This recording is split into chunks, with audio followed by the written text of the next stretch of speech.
This is my video interpretation for client 2 with the OPEX body. Again, I don't have in-body to use the machine, so we did the measurements. We used US Navy method to get our body fat percentage.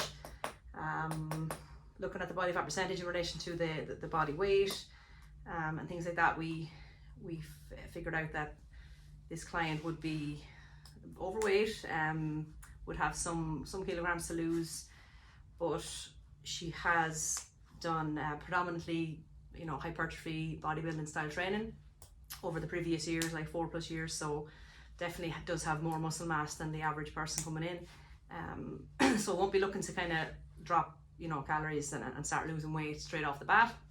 We want to, you know, use that as secondary and just focus on the training first, and maybe just improving some of the BLG's basic lifestyle guidelines as well, to kind of get us to that point through kind of improving health markers, and then we'll worry about the weight afterwards. So it's not her initial goal. She's also kind of recovering from an injury, just doing some rehabbing to a lower back issue. So we don't want to put pressure for you know, doing any kind of big volume of training and then cutting calories and stuff like that. So we're going to begin with just from the MyFitnessPal journal, looking at overall calories. It's quite low, so sometimes maybe not eating enough to sustain training, so we're going to be looking to up those, and definitely the protein's quite low, so having a protein target in place that we can work on hitting daily. She's well used to tracking macros and calories in MyFitnessPal, has done it for years, so is happy enough to use it, but maybe we don't want to put too much you know, emphasis on it. So just having that protein target first of all for the first couple of weeks, and then the quality of our foods as well, just looking at fresh produce, bringing in, you know, fresh fruits and vegetables to fill up the volume of food. Hydration is another big one, including an extra glass of water a day, something simple that we can start off the first couple of weeks as well, and slowly kind of up that, and then looking at the calorie target in the latter kind of part of the cycle, or even, you know, in the next phase of the cycle, to look at that for the BLGs in our lifestyle, would be the nutrition side of it, to work on a calorie target along with the protein, if that's improving, and balanced meals and adding some protein to our snacks will be down the line as well. With the move assessment, getting into this one, we have scratch tests, gave a pass, a little bit of tightness I think in the anterior shoulder on the left side, just from that underhand reach, being a bit less, good overhead reach, no rounding through the overhead. So we're just going to add some mobility focus in warm-ups for the shoulders, and the tightness at the front, some myofascial release with ball and stuff like that, and then with our pressing movements, we'll begin with horizontal just for safety, and progressing onto vertical then as we get more reps. So single arm pressing as well to help there.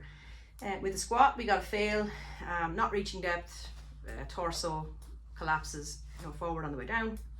So the squat does look okay, and we can include it, I think, partial range, and so maybe squat to box, maybe slow, you know, high time under tension to work on the squat pattern.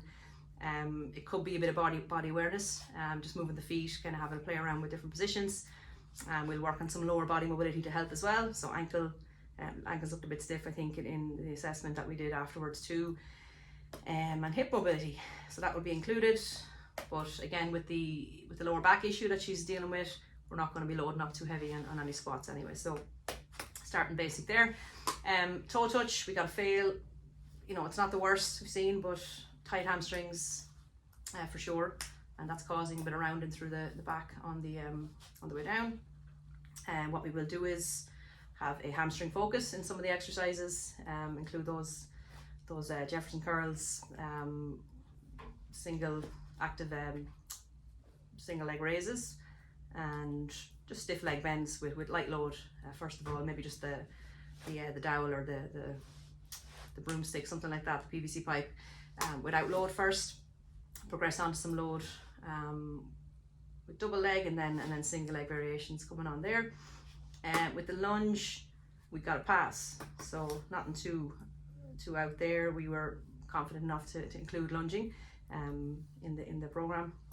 With the straight leg raise, fail again, just to tie into the toe touch, was the tight hamstrings again, causing the bending in the knee for each side on the way up, and not being able to really open up fully to get a good full range of motion through each of those. So again, sticking with the ASLR variations, you know, unloaded first and including the Jefferson curl afterwards with light load, progressing on the load, and then having the Romanian deadlift variations and single leg to strengthen up, and we'll include some mobility as well to stretch out through the hamstrings.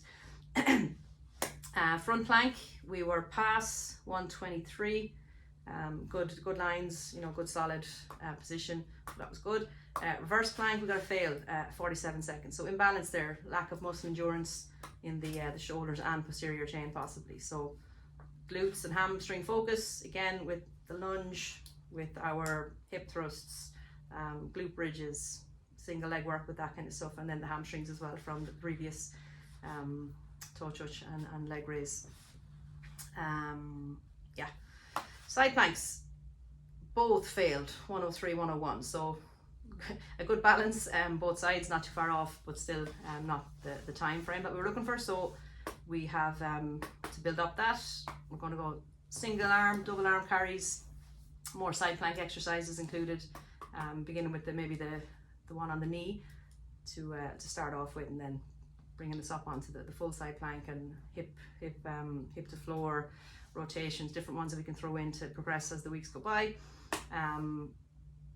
Yeah, so we have focus on including all those priority exercises in each session, and with Aoife we'll be going with let me double check here. Training schedule will be, we've got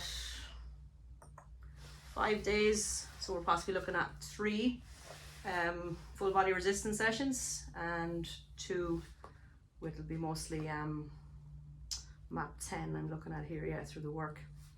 So overall with her full body resistance, we want to be working safely around loading with the bend and the squat in particular because of her back issue.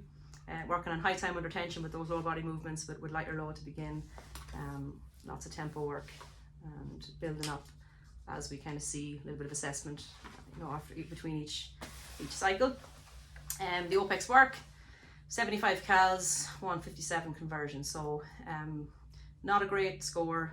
Again, I think she's being a little bit safe with just the movement in general, that kind of twisting through the torso with the movement on the air bike. It was a steady pace, you know, low power output for her body weight. So we're going to be including map 10.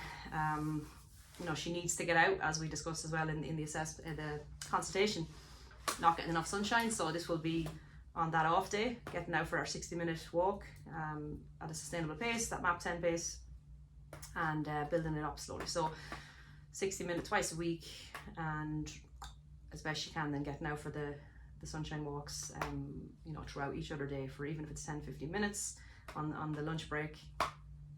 And then we'll see how we're doing after kind of 4 to 8 weeks, if you want to start including some maybe map 9 pacing workouts and lower down to half an hour, and include those with some cardio machines and go with cyclical for a while.